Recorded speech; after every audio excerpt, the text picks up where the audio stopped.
What's up, everyone? We're back with Ellie's Enclosure, where we are building a park in Jurassic World Evolution built entirely on The Last of Us Part 2 video game. Specifically, when Ellie and Joel are walking through the Natural History Museum in Wyoming. In our last episode, we went through our Jurassic tour and included in there the Stegosaurus and the Iguanodon. Previous to that, we'd done things with the Velociraptors, Tyrannosaurus Rex, and a bunch more popular dinosaurs that I'm sure you're familiar with. In this one, we are going to finish our park. So by the end of this 20 minutes, we will have gone through all of Ellie's Enclosure and done this in its entirety. So really excited to get this completed here as we start building out this walkway here. On our last episode, we did start putting together these enclosures on the near the bottom of this little valley that we have here.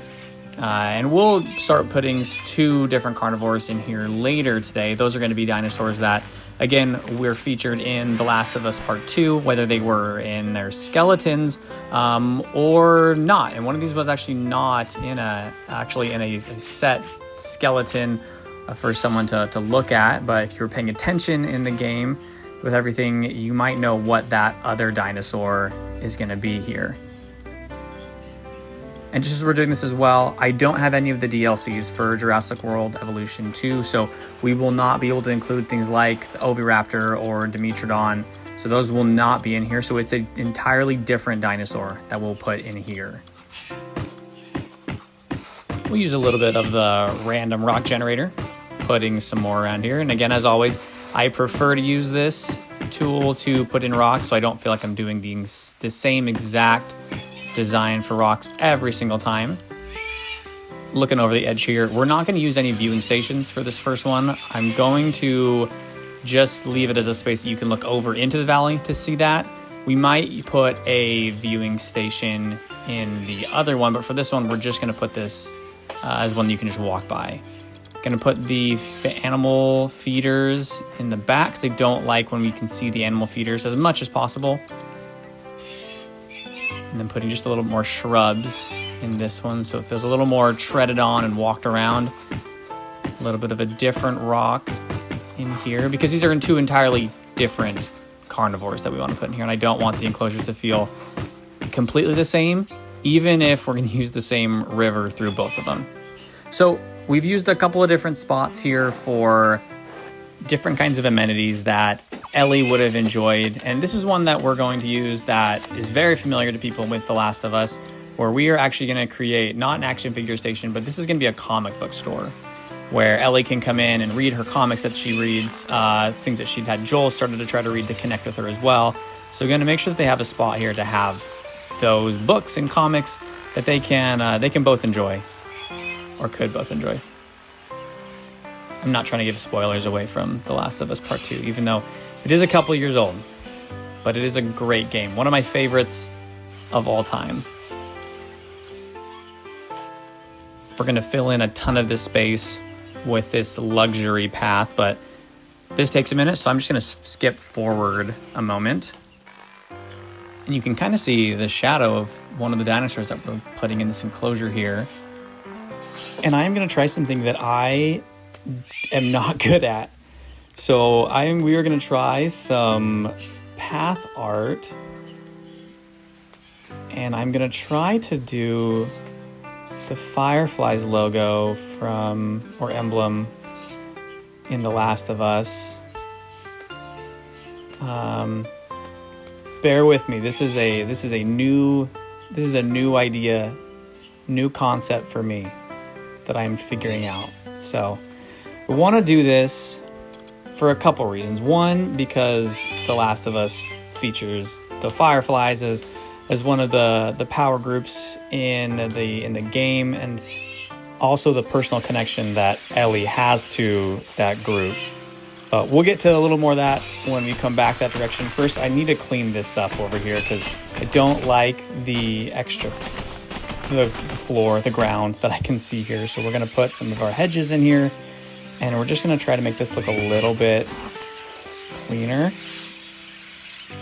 with a few of these planter boxes on the sides. And we're going to try to make it somewhat symmetrical. somewhat, and also see if I can't just destroy the path logic for the people walking through it. And while we're here, we can put some of these temperate rocks, these larger rocks on the sides here. It's not a real barrier, but it's more of a indication to people to not go down there, that we shouldn't be walking down that direction because no one's gonna come get you if you fall down there. Because I don't think I put a medical facility in here. I don't think I did. We're going to put a couple fountains in here. And then on the back side here, we'll use, again, more of that classic wall that Ellie and Joel see when they're in the museum, which, again, is what this is based on. And then I'm going to put a little opening here that we will get to in a little bit. And what we want to put over there. And then keep going with the classic walls. I didn't do it in this park, but I do like finding little private spaces here where we don't use the path, but it's a spot where people could realistically just go, where it just feels like not the general public isn't going to go over there. But if you wanted to walk through your own park, you know that there are little spaces or Easter eggs that you can include in there. And I thought about it here, but I think I want it to be a space where other people can go, and it's not just Joel and Ellie in this one.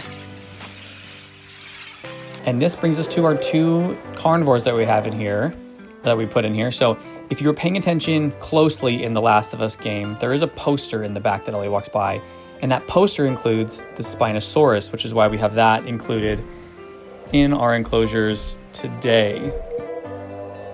And the other one here is Allosaurus, which Ellie sees in the back room, and she sees the skull of the Allosaurus. So obviously we're going to include that one because that's very clearly a part of the Last of Us world, which is technically our world.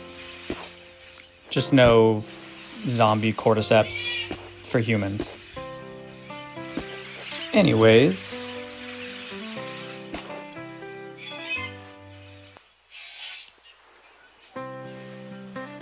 I mentioned a moment ago that Ellie has that connection with the fireflies, and part of that has to do with her mom, Anna, played by Ashley Johnson in the show, who also played the voice of Ellie in the video game. Such a cool dynamic to have that shift in there. So wanted to create a space up there that's going to be some sort of a small memorial for her mom that she never really got to develop or build that relationship with her. So I want to make sure we put that in here. And then I didn't love having all of this empty space, so I'm actually going to take out some of this, and we're going to put in a movie theater on the side here that someone could go watch The Last of Us if they hadn't seen it already. Or maybe you can play the video game in the arcade that we had over by the Velociraptors. But you can watch The Last of Us in our theater here. That works. We're going to say that's the story.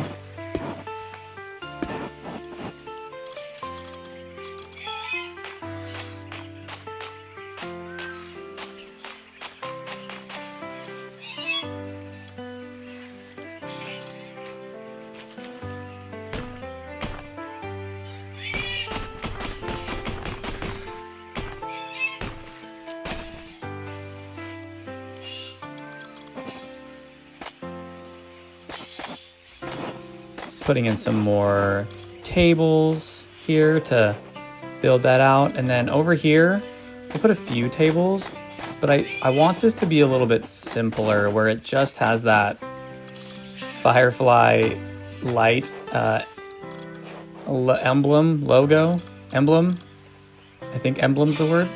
And then a couple tables on the side here. But this is really just a space to ponder and think, and for Ellie to just remember or to think about her mom. And so we'll just have a little pot of flowers there, and Really happy with that. Actually, I'm okay with how that turned out.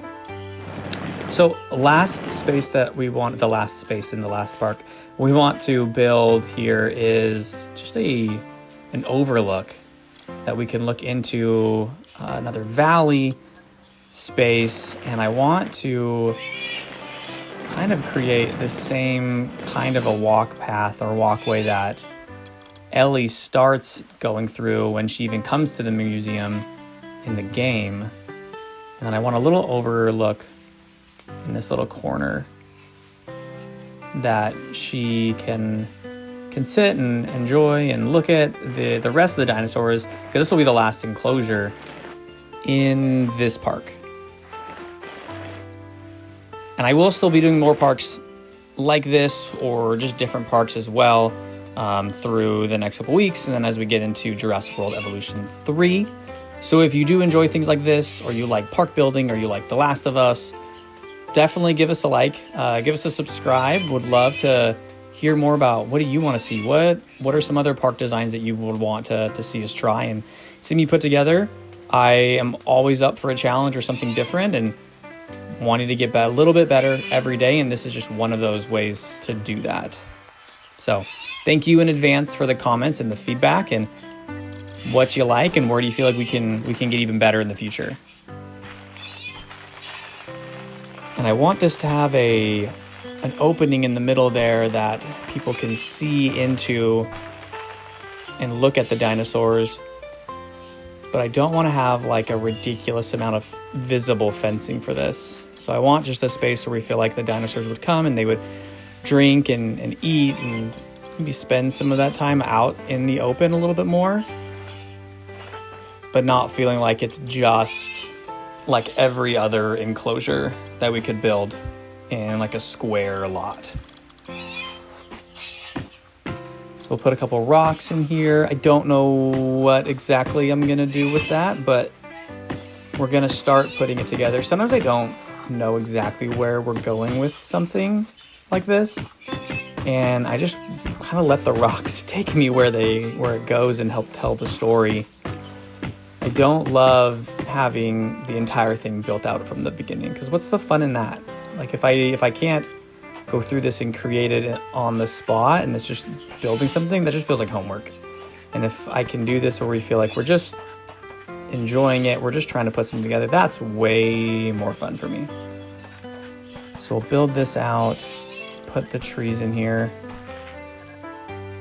I just recently did a little bit of playing through the last Jurassic World Evolution 1, and I did enjoy how much the trees actually hid some of the fencing. I felt like it did it a little bit better naturally in that one. You can still do it here with using the trees as decorations, but that is one thing that the Jurassic World Evolution 1 got right, more than I feel like they did in the second one. So now we have our dinosaurs on their way here. When they get here, we can show and see what those dinosaurs are. But again, all of those are ones that Ellie and Joel saw in the museum. So if you'd rather just be spoiled and know ahead of time, you can watch another replay of someone doing The Last of Us Part 2 and see all those. But for everyone else, you're going to have to wait just a few more minutes as we start building out the rest of this opening here for our last little bit of the park. And I want to put a viewing platform up here that, one, we can look down into the dinosaurs on the side here, and we're going to see there's a Brachiosaurus, but then we can also look out and see the rest of the park as well from here. It's not perfect, but I'm okay with it. So I hope you are too, because we're going to stick with that.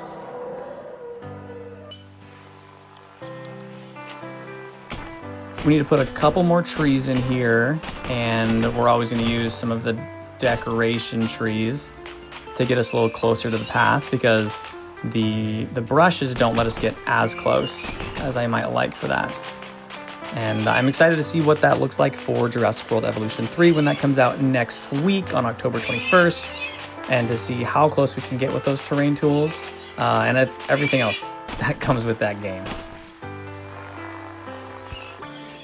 And as we're getting closer now I guess we can already kind of see some of these dinosaurs. So this enclosure here is going to include the Parasaurolophus that we just saw.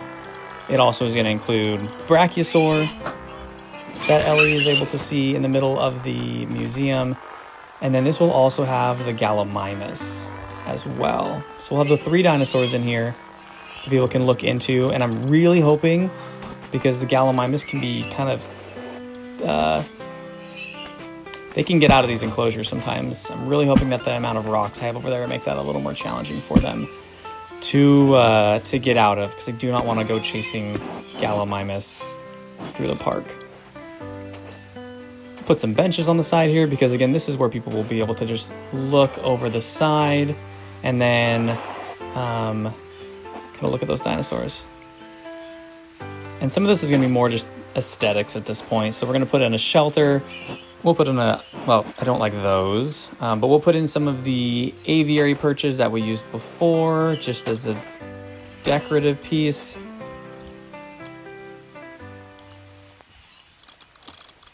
And then we will put in the sauropod skeleton over here and move this because it's not straight enough. And then we'll put a fountain over here, and then we'll put some chairs and tables around it for people to sit at. I use a lot of seats and I use a lot of rocks in parks. I feel like I spend more time on rocks than I do on a lot of other things. We'll twist this seat around until we can, there we go. We can put that in there. And then I don't perfectly know what to do with this design, but we're gonna try a couple things, and if we like it, great, and if we don't, that's why we have the delete button to remove some of these. I don't like that one on the side there. We'll put some more shrubs in here, and I don't like some of those very green trees, so we'll take most of those out. And then we're gonna put we'll put a Jurassic Park sign in the front there, and then I'll put some lights on it as well. If I can remember how to get to the lights. There it is. We'll put a light on there. Doesn't need to be too fancy. And then over here as well, since I want to kind of go back to the original, like the beginning of the game, or this park, we'll put the T-Rex statue as well. And then I want to try to put just some plants around it. And it's not going to be perfect, but what in life really is, so that's going to be okay.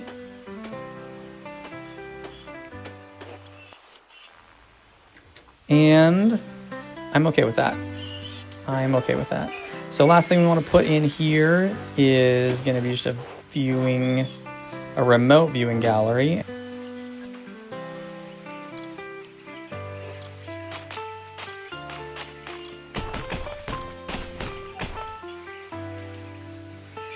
And one more thing from the game I want to put in here is Joel and Ellie do have to go over a log when they're coming in. So we're going to put a log on the path that people have to go through. And I know that most of the people here won't figure out how to get around it, but we are going to put it there regardless. And we'll put another, this is just kind of cleaning up a couple things. We'll put a remote viewing gallery on the side here for the Allosaurus. But we're not going to put one in the Spinosaurus because I can't fit one in there. And I think it's better to not have a viewing gallery in every space. But that's it. We have gone through the entire park of Ellie's Enclosures. So we have as many dinosaurs as I can include from the original game in here. If you feel like I missed something, add that to the comments. Let me know. We'll go through a park walkthrough of this shortly in a couple of days here before Jurassic World Evolution 3 comes out. But until then, I will see you on the next build.